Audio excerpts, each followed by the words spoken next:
champions of the past. We have world champions of the present. Marissa Shields in the building. Marissa. Jake Paul, it's clear to me you are desperate for a reality check. You know what? If I made my money impressing 4-year-olds on YouTube and managed to somehow become a multimillionaire from it, I'd probably live in a dream world too. But let me explain something to you about combat sports. There are a whole bunch of men out here who will never be as famous as you, will never make the money you've made, who would kick the living fuck out of you. Andrew Tate just destroyed Jake Paul, the self-proclaimed boxing prodigy, for rejecting his fight offer.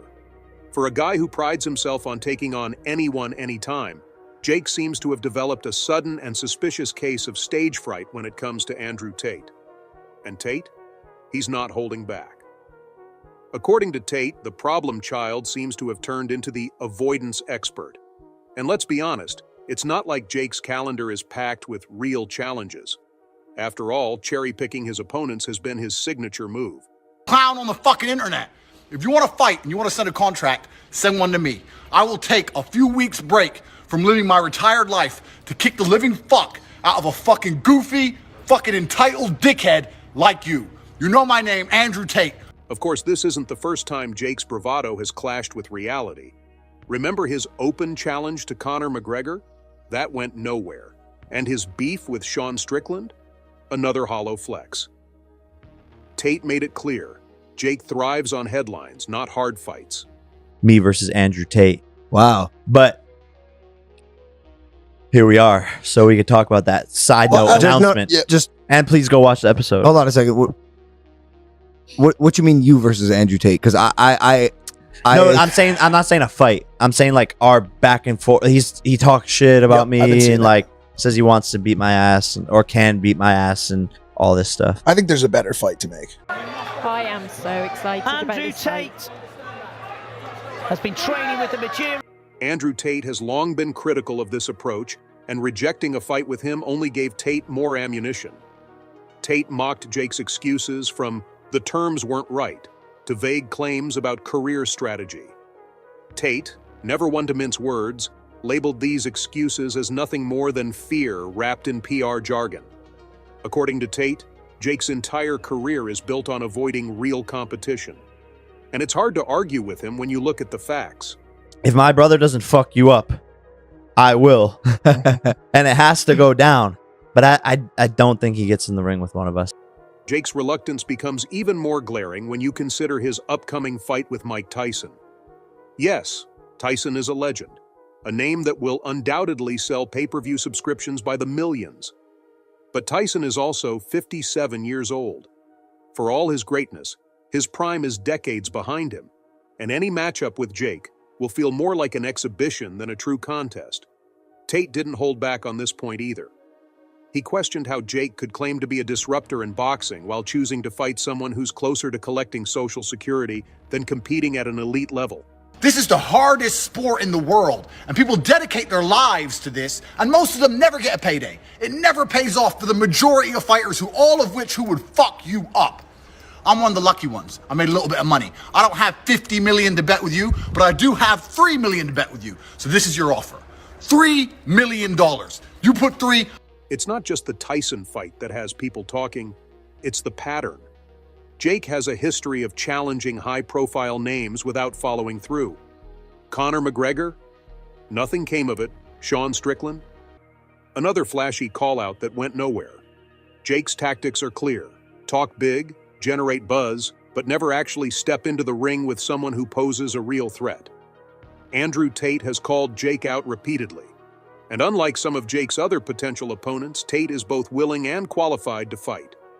He's a seasoned professional, someone who has faced and defeated world-class competition. A fight between Tate and Jake wouldn't just be a spectacle, it would be a true test of Jake's abilities.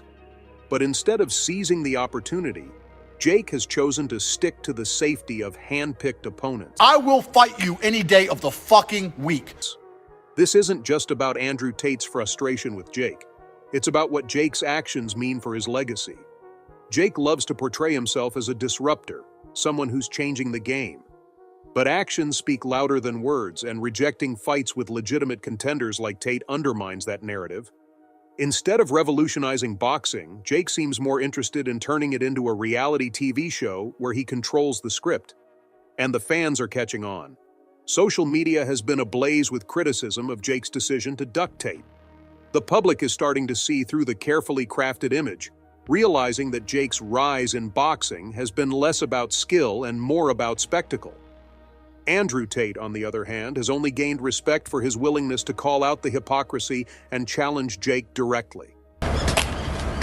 Jake Paul, it's clear to me you are desperate for a reality check. You know what? If I made my money impressing 4-year-olds on YouTube and managed to somehow become a multimillionaire from it, I'd probably live in a dream world too. But let me explain something to you about combat sports.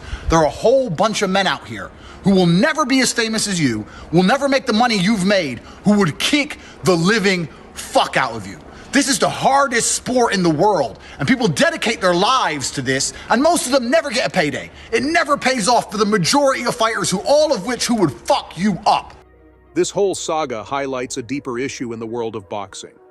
The sport has always been a mix of skill and showmanship, but Jake's approach leans heavily toward the latter. By prioritizing marketable matchups over meaningful competition, he's contributing to the erosion of boxing's integrity. Andrew Tate's criticism isn't just about his personal grudge with Jake, it's about defending the sport itself.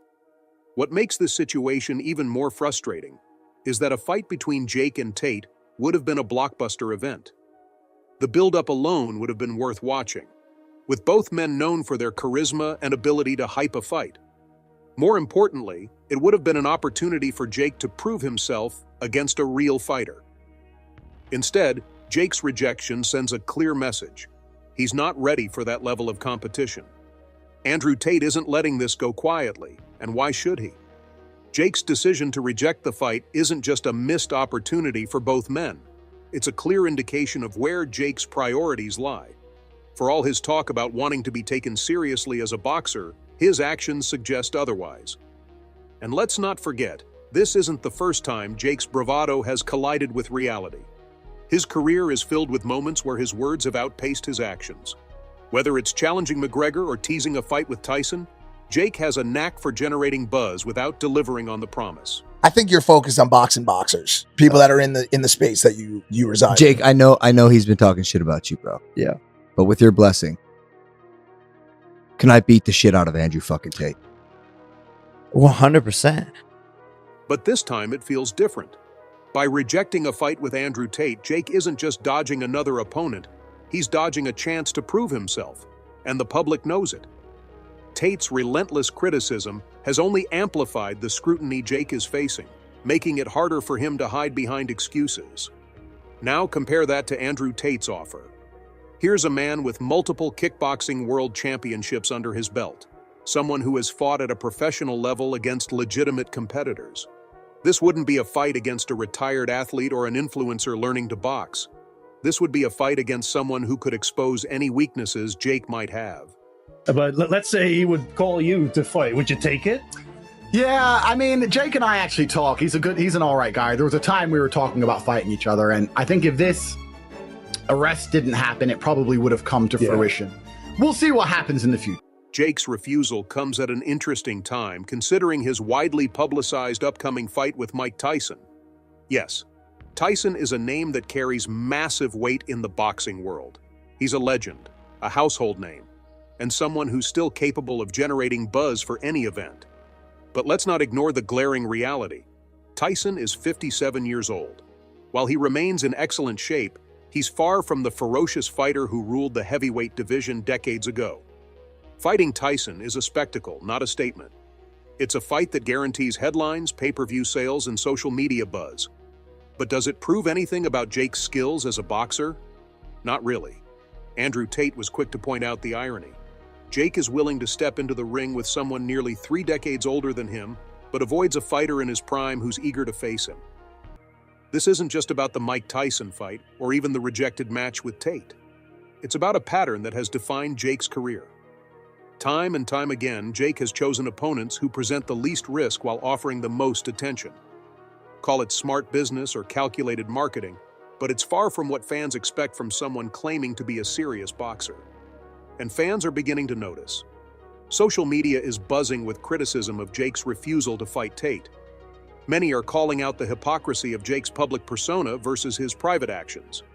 He talks a big game about disrupting boxing and proving himself, but his opponent choices tell a different story. Andrew Tate's relentless criticism has struck a nerve. He's labeled Jake's career as one built on avoiding real challenges, and frankly, he's not wrong. Tate has positioned himself as the antithesis of Jake's brand, someone who fights for the love of competition and the desire to prove himself rather than for social media clout. He does tend to keep those guards down, but he's comfy at that point. For Andrew Tate, this situation is another opportunity to solidify his reputation. He's made it clear that he's not afraid of a challenge, and his willingness to call out Jake has only endeared him to fans who are tired of the circus act that boxing has become. Whether or not the fight ever happens, Tate has already won the battle of public perception. As for Jake, the clock is ticking. He can continue to build his career on spectacle, but at some point the facade will crumble. Fans want more than flashy call-outs and manufactured drama. They want real fights. And until Jake steps up and delivers, his legacy will remain as shallow as the celebrity boxing matches that made him famous. In the end, this isn't just about Jake Paul and Andrew Tate, it's about the future of boxing. Will it remain a sport defined by skill and competition, or will it become a sideshow driven by clicks and headlines? Andrew Tate has made his stance clear, and Jake's decision to reject the fight speaks volumes about where he stands. For now, one thing is certain: Andrew Tate has destroyed Jake Paul. Not in the ring, but where it might hurt the most, his reputation.